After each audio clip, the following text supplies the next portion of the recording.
Hi guys, எல்லாருக்குமே மிகப்பெரிய வணக்கம். நம்ம இன்றைக்கி ஜூஸிங் சீரீஸோட செகண்ட் எபிசோடில் இருக்கோம். ஸோ இந்த எபிசோடில் வந்துட்டு பார்த்திங்கன்னா ஒரு combinations of different vegetable and fruit கலந்த ஒரு ஜூஸ் பார்க்க போகிறோம். ஸோ இந்த ஜூஸோட பேர் ஒன்றுமே இல்லை, ஏபிசி ஜூஸ். அதாவது ஆப்பிள், பீட்ரூட் அண்ட் கேரட்டை வச்சு ஒரு ஜூஸ் பார்க்க போகிறோம். அதுக்கு முன்னாடி இந்த சேனலை இப்போ தான் ஃபஸ்ட் டைம் பார்க்குறீங்க அப்படின்னா அப்போ மறக்காமல் சப்ஸ்கிரைப் பண்ணுங்கள், பெல் ஐக்கானையும் கிளிக் பண்ணிவிடுங்க. ஸோ நம்ம ரெசிபி ஃபஸ்ட்டு பார்த்துடலாம். ஒரு ஆப்பிள், ஒரு பீட்ரூட், ஒரு கேரட் இல்லைனா ஒரு ஈக்குவல் குவான்டிட்டியாக எடுத்துக்கோங்க. எடுத்து பிளெண்டரில் போட்டுட்டு கொஞ்சமாக வாட்டர் விட்டு பிளெண்ட் பண்ணிவிட்டு அதை நீங்கள் வடிகட்டியும் குடிக்கலாம், வடிகட்டாமலும் குடிக்கலாம். வடிகட்டாமல் குடிக்கும்போது அதில் நிறைய ஃபைபர் கண்டென்ட் இருக்கும், அது நம்ம உடம்புக்கும் ரொம்ப ஹெல்த்தி. ஸோ முடிஞ்ச வரைக்கும் வடிகட்டாமலே குடிக்க பாருங்கள். ஸோ இந்த ஜூஸ் வந்துட்டு காலைல எழுந்திரிச்சோன்னே வெறும் வயிற்றில் குடிக்கலாம், இல்லை எப்போ வேணாலும் நீங்கள் அந்த ஒரு டேயில் குடிச்சிக்கலாம். ஒன்ஸ் இன் அ வீக் இதை நீங்கள் கண்டினியூஸாக எடுத்துகிட்டு வந்தீங்க அப்படின்னா உங்களுக்கு நிறையா பெனிஃபிட்ஸ் தெரியும். ஸ்கின் நல்லா க்ளோ ஆகும். ஸோ இப்போ அதோட பெனிஃபிட்ஸ் என்னென்னு கொஞ்சம் டீட்டெயிலாக பார்க்கலாம். பீட்ரூட் அண்ட் கேரட்டில் வந்துட்டு பார்த்திங்கன்னா கான்ஸ்டிபேஷனை வந்து ரிலீவ் பண்ணுறது அளவுக்கு வந்து நம்ம பாடியோட மெட்டபாலிக் சிஸ்டம் வந்து ஹெல்ப் பண்ணும். ஸோ அது மூலிமா கான்ஸ்டிபேஷன் வராமல் நம்ம காப்பாற்றும். அதுக்கப்புறம் இதில் வந்து ஃபைட்ரோ நியூட்ரியன்ட்ஸ்னு ஒன்று இருக்குது. அது வந்து என்ன பண்ணும் அப்படின்னா நம்ம ஸ்டொமக், அந்த இன்டெஸ்டைன் ஏரியா வந்து ஹெல்த்தியாக வச்சுக்கிறதுக்கு உதவும். அதுக்கப்புறம் பீட்ரூட் அண்ட் கேரட்டில் வந்துட்டு லியூட்டின், பீட்டா கேரட்டோனின் அண்ட் ஆல்ஃபா அதெல்லாம் இருக்கிறதுனால நம்மளோட ஹார்ட் வந்து ஹெல்த்தியாக இருக்கும். ரிசர்ச் படி சொல்கிறாங்க, அதாவது 4 வே இருக்கான் ஒரு பாடியிலேருந்து டாக்ஸின்ஸை வெளியேற்றுறதுக்கு. ஃபேட்டோட டாக்ஸின்ஸ் வந்து லிவர் மூலமாக வெளியேறும். வாட்டர் சாலபிள் டாக்ஸின்ஸ்லாம் வந்து கிட்னி மூலமாக வெளியேறும். அன்டைஜஸ்டட் டாக்ஸின்ஸ்லாம் வந்து இன்டெஸ்டைன் மூலமாக வெளியேறும். மெட்டபாலிக் டாக்ஸின்ஸ் அதெல்லாம் வந்து ஸ்கின் மூலமாக வெளியேறும். இந்த டீடாக்ஸ் ட்ரிங்க் வந்து எல்லா டாக்ஸின்ஸும் நம்ம உடம்புலேருந்து வெளியேற்றி நம்ம ஆர்கன்ஸை வந்து க்ளீன் பண்ணுறதுக்கு ஹெல்ப் பண்ணும். இந்த காம்பினேஷன் நம்ம குடிக்கிறதுனால நம்ம ஐயை வந்து ப்ரொடெக்ட் பண்ணும். நேச்சுரலாகவே எல்லாருக்கும் தெரியும் கேரட் சாப்பிட்டா கண் நல்லா இருக்கும் அப்படின்ட்டு. ஸோ அந்த நம்ம காம்பினேஷனாக குடிக்கும்போது நம்ம ஐக்கு வந்து நல்ல ஹெல்த் கொடுக்கும். இது வந்து ட்ரைனஸ் அண்ட் டயர்ட்னஸ், நம்ம ரொம்ப நேரமாக ஃபோன் அந்த மாதிரிலாம் பார்த்தா நம்ம கண் ட்ரை ஆகும், அதெல்லாம் வந்து வராமல் இருக்கிறதுக்கு ஹெல்ப் பண்ணும். இந்த ஏபிசி ஜூஸ் வந்து மெயினாக எதுக்காக அப்படின்னா நம்ம ஸ்கின்னை வந்து ரொம்பவே க்ளோ கொடுக்கும். அதுக்கப்புறம் வந்து பிளெமிஷஸ், பிளாக் ஸ்பாட், ஆக்னி, பிம்பிள், பிளாக் ஹெட் கூட வராமல் தடுக்கிறதுக்கும் உதவும். இந்த வெஜிடபிளில் இருக்கிற விட்டமின் ஏ வந்து என்ன பண்ணும் அப்படின்னா ஆன்டி ஏஜிங் ப்ராப்பர்ட்டிஸ் உள்ளதுனால நமக்கு ஏஜிங்கை வந்து ஸ்லோ டவுன் பண்ணும்.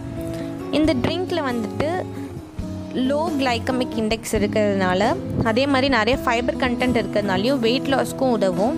அதே மாதிரி நம்ம பாடியில் வந்து ஹீமோக்ளோபினும் அதிகரிக்க ஹெல்ப் பண்ணும். ஸோ இப்போது நம்ம ரெசிபி பார்த்தாச்சு அண்ட் அதோட பெனிஃபிட்ஸும் பார்த்தாச்சு. இப்போ நம்ம வந்து ஒரு டிஐவை பார்க்க போகிறோம். என்ன அப்படின்னா ஒரு ஃபேஸ் பேக், ஒரே ஒரு இன்க்ரீடியன்ட் வச்சு ஜஸ்ட் ஹனிக்கு வந்து நிறைய வந்து ஆன்டி பாக்டீரியல் ப்ராப்பர்ட்டிஸ் இருக்குது. அது வந்து ஆக்னே ப்ரோன் ஸ்கின்க்கெலாம் ரொம்பவே ஹெல்ப் பண்ணும். ஸோ கொஞ்சமாக ஹனி எடுத்துகிட்டு நம்ம ஃபேஸில் நல்லா அப்ளை பண்ணிவிட்டு, ஃபேஸுக்கும் அப்ளை பண்ணுங்கள், நெக்குக்கும் அப்ளை பண்ணுங்கள். பண்ணிவிட்டு ஒரு 5 to 10 minutes வரைக்கும் அப்படியே விட்டுருங்க. நல்லா ரிலாக்ஸாக இருங்க அந்த டயத்தில். அதுக்கப்புறம் நீங்கள் ஒரு வார்ம் வாட்டரில், சூடான வெதுவெதுப்பான தண்ணியில் வந்து நீங்கள் கழுவுனீங்க அப்படின்னா உங்களுக்கு ஒரு இன்ஸ்டண்ட்டாக க்ளோ கிடைக்கும். அதுக்கப்புறம் கொஞ்சம் சாஃப்ட் அண்ட் சப்பிளாக இருக்கும் ஸ்கின். ஸோ இப்போ நம்ம அடுத்து 3rd பார்க்க போகிறோம். என்ன அப்படின்னா ஸ்டோரி. இது என்ன அப்படின்னு பார்த்திங்கன்னா அந்த காலத்தில் ராஜாக்கள் வந்துட்டு போகிற வழி, நடக்கிற பாதையில் வந்து ஒரு கல்லை எடுத்து, ஒரு பெரிய பாறை கல்லை எடுத்து வச்சுருவாங்களாம்.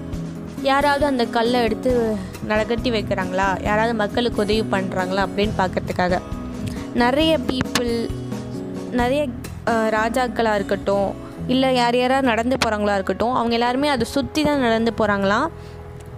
அதை நகர்த்தி வைக்கணும்னு யாருக்குமே தோணலை. இல்லை என்ன பண்ணுறாங்கன்னா கிங்கை வந்து, அந்த ராஜாவை வந்து ப்ளேம் பண்ணுறாங்க. ஏன் இந்த ராஜா வந்து ஒழுங்காக ரோடெல்லாம் வந்து மெயின்டைன் பண்ண மாட்டுறாரு, இப்படி ஏன் கல்லெல்லாம் போட்டு வச்சுருக்காருன்னு சொல்லிட்டு ராஜாவை வந்து திட்டிகிட்டே நிறைய பேர் நடந்து போயிட்டுருக்காங்க. அந்த இடத்துல வந்து காய்கறி விற்கிறவர் ஒருத்தர் வந்திருக்காரு. அவர் வந்து மக்கள்லாம் என்னடா இது இப்படி கல் இருக்குது, யாருமே நகட்டி வைக்காமலே போகிறாங்களே, சரி நம்மளாம் நகட்டி வைப்போன்னு சொல்லிட்டு காய்கறி மூட்டை எடுத்து கீழே வச்சுட்டு அவர் அந்த கல்லை கஷ்டப்பட்டு இழுத்து நகட்டி ஒரு ஓரமாக வச்சிடுறாரு. அந்த கல் இருந்த இடத்துல பார்த்திங்கன்னா ஒரு சின்ன மணி பர்ஸ் இருக்குது. அதை ஓப்பன் பண்ணி பார்த்தா அதில் நிறைய தங்க காசுகள் இருக்குது. அது கூடவே ஒரு லெட்டரும் இருக்குது. இந்த மாதிரி நான் ராஜா வந்து இந்த பாதையிலேருந்து யார் அந்த கல்லை நகட்டி வைக்கிறாங்களோ அவங்களுக்கு தான் இந்த பொற்காசுகள் அப்படின்னு சொல்லிட்டு அந்த லெட்டரில் எழுதியிருக்கு. இது மூலிமா என்ன சொல்ல வராங்க அப்படின்னா எவ்வளவோ கஷ்டங்கள் நம்ம வாழ்க்கையில் வரலாம், அந்த கஷ்டங்கள்லாம் வந்து நம்மளை இம்ப்ரூவ் பண்ணிக்கிறதுக்காக தான் இருக்கணுமே தவிர அதை வந்து ப்ளேம் பண்ணிவிட்டு அந்த மாதிரிலாம் இருக்கக்கூடாது. முடிஞ்ச வரைக்கும் அந்த கஷ்டத்துலேருந்து நம்ம என்ன கற்றுக்க முடியும் அப்படின்னு தான் பார்க்கணுமே தவிர எனக்கு இந்த கஷ்டம் வந்துடுச்சு அந்த கஷ்டம் வந்துடுச்சு அப்படின்னு குறை சொல்லிகிட்டே இருந்தோம்னா நம்மளால் வாழ்க்கையில் முன்னேறவே முடியாது.